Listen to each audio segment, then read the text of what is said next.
De twee demonstratiezuster bij het WTC zijn restig verroen. Middags winnen de mensen die de vluchtelingen die omkwamen een warm welkom wonen. Jongens kwamen de tjinstanders.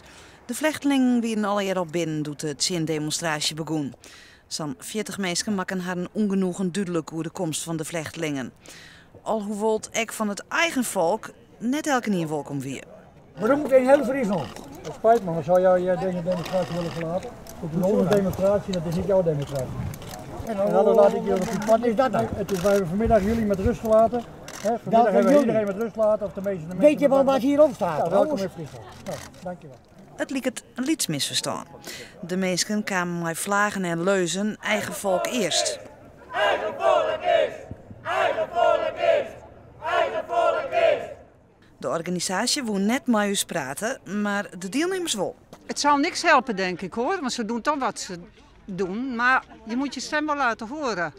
Maar moet je dan net in Den Haag wezen of bij de gemeente? Ja, misschien wel, ja. Maar hier gingen mensen toevallig hier staan. Ik dacht ook al, oh ja, moeten we niet vooraan de weg staan, want hier ziet bijna niet één je.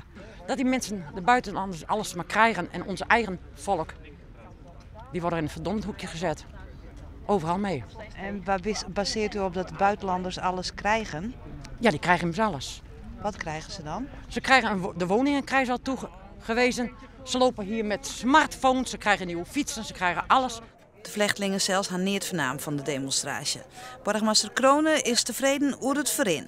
Nou, ze hadden 400 mensen aangekondigd, die waren er niet. Het waren er minder dan 50.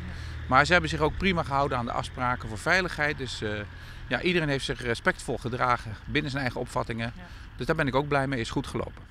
En nevens de burgemeester is de eerste nacht van de vluchtelingen prima gaan.